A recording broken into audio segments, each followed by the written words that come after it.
बता रहे हैं कि कैसे आप यानी हॉस्पिटल्स है ना, प्राइवेट हॉस्पिटल, डेजिग्नेटेड और नॉन डेजिग्नेटेड हॉस्पिटल, कैसे आपको कोई पेशेंट आएगा तो फिर कैसे आपको उसको रजिस्टर करना है ना, पोर्टल के ऊपर।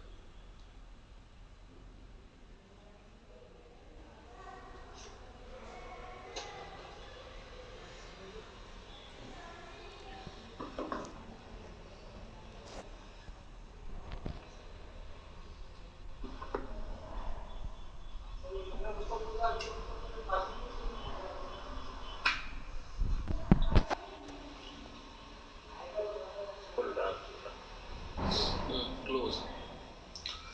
तो देख ये क्या हुआ, इस पीएम रात का टाइप बन गया।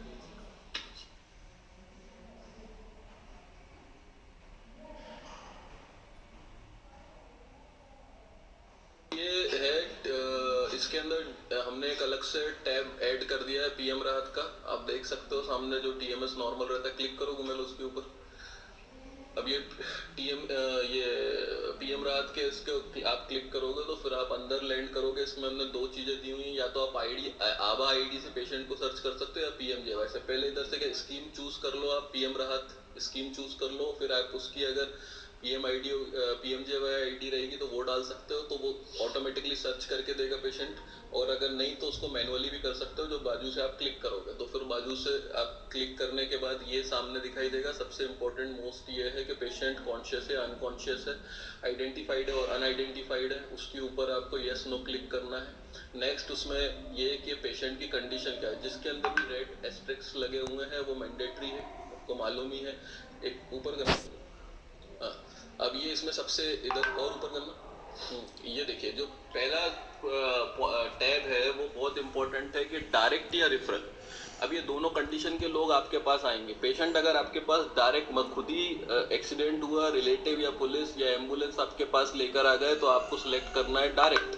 पेशेंट आपके पास डायरेक्ट आया तो आपको सिलेक्ट करना है डायरेक्ट। लेकिन बहुत सारे समय ऐसी परिस्थितियों होंगी कि जो आपसे नीचे वाली हॉस्पिटल है वो आपको ये पेशेंट को रिफर करेंगे तो आपको चूज करना है रेफरल।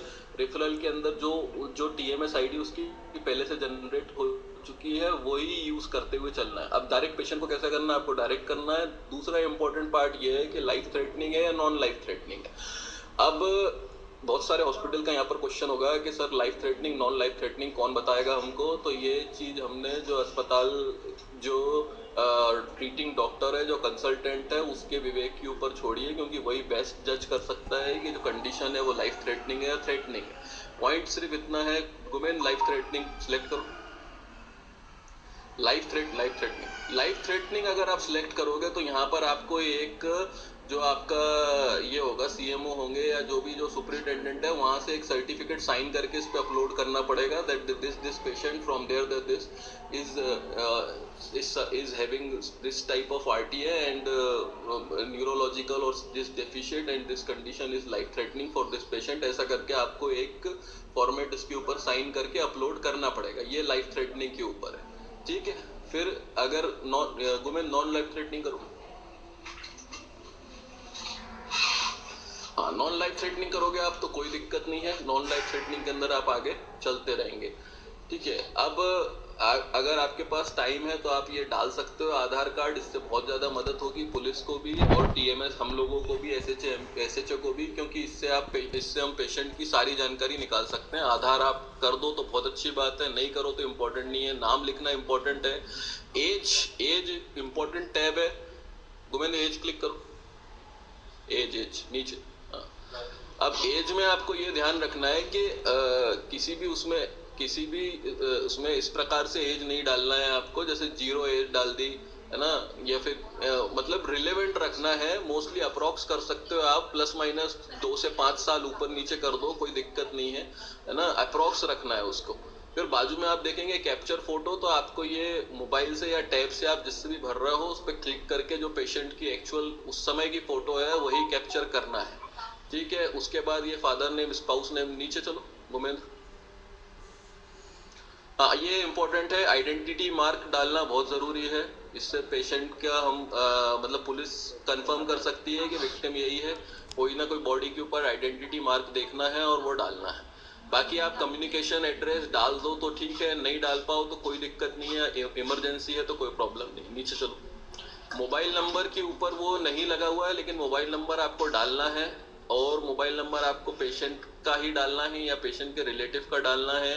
आयुष्मान मित्र इस चीज का ध्यान रखें, जल्दीबाजी में अपना खुद का मोबाइल नंबर ना डालें, नहीं तो वो क्लेम में भी दिक्कत होगी और आगे पुलिस को भी दिक्कत होगी। ठीक है, नेक्स्ट नीचे।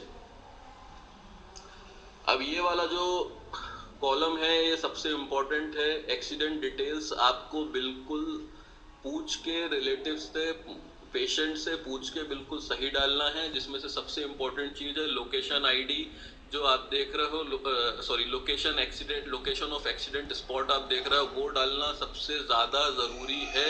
अगर आपने वो नहीं डाला या वो आपने ध्यान से नहीं डाला, ध्यान से मेरा मतलब ये है कि एक्सीडेंट हुआ और आपने डाल दिया भोपाल, तो अब भोपाल बहुत बड़ा है, पुलिस नहीं ढूंढ सकती भोपाल के अंदर पेशेंट कहाँ है, और अगर पुलिस नहीं ढूंढ पाई पेशेंट कहाँ है तो पुलिस उसको वेरीफाई नहीं करेगी तो पेशेंट डिस्चार्ज हो जाएगा। पेशेंट के लिए बुरा है, आपके लिए बुरा है, और हम भी परेशान हो।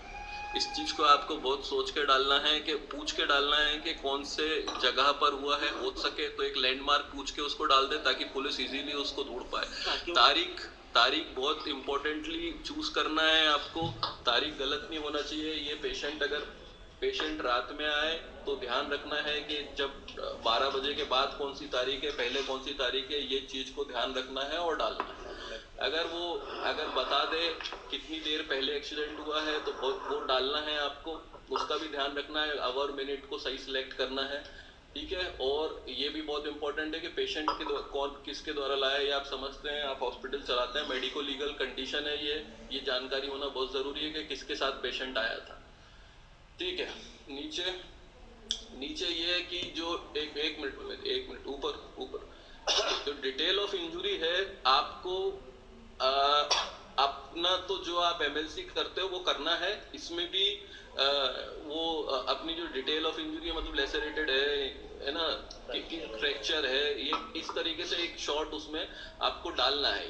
इसमें से फिर नेक्स्ट उसमें जो एक्सीडेंट की सीवियरिटी है, ये भी बहुत इंपॉर्टेंट, क्लिक करना उसको ड्रॉप डाउन को, एक्सीडेंट सीवियरिटी लास्ट वाला, हाँ ये चीज को भी बहुत इंपॉर्टेंट है, इसलिए इसके अंदर इतने क्लासिफिकेशन दिए हुए हैं कि कितना ग्रीवियस है, माइनर इंजरी, ये चीज को सिलेक्ट करना बहुत ज्यादा जरूरी है ना। और ये इस चीज का ध्यान रखें कि ऊपर आपने सिलेक्ट कर दिया लाइफ थ्रेटनिंग और यहाँ पर आप कर रहे हो माइनर, तो ये करोगे आप तो फिर क्लेम बाद में रिजेक्ट होंगे और बहुत प्रॉब्लम होगी। आप जो भी सेलेक्ट कर रहे हैं आपको जस्टिफाई करना होगा कि विद एविडेंस या इन्वेस्टिगेशंस एक्सरे जो भी मिलेंगे आपको सपोर्टिव एविडेंस देना होगा आपको। जो भी आप जैसे लाइफ थ्रेटनिंग कर रहे हैं या ग्रीवियस इंजरी कर रहे हैं, मेजर इंजरी कर रहे हैं, तो आपको इन्वेस्टिगेशंस और डॉक्यूमेंट के बेसिस पे जस्टिफाई करना होगा। अब ये नेक्स्ट वाले में जो व्हीकल डिटेल है ये इंपॉर्टेंट है, मैंने ये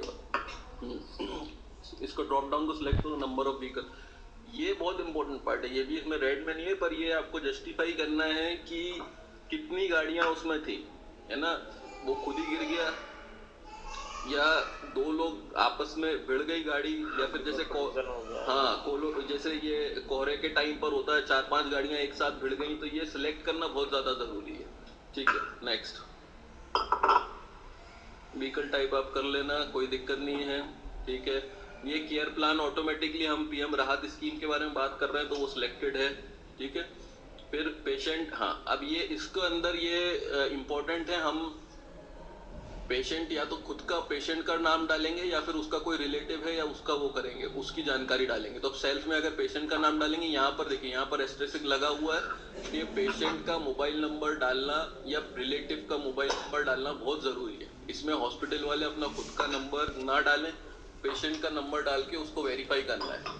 ठीक है, देखिए नीचे इसलिए उसमें टिक मार्क भी है कि this mobile number is owned by the beneficiary और बेनिफिशियरी फैमिली, है ना, एंड नॉट बाय पीएमएम। ठीक है, इसको करेंगे और नीचे कंसेंट को क्लिक करेंगे और फॉर्म को सबमिट करेंगे। ठीक है, मुझे लगता है इसमें कोई प्रॉब्लम नहीं होगी।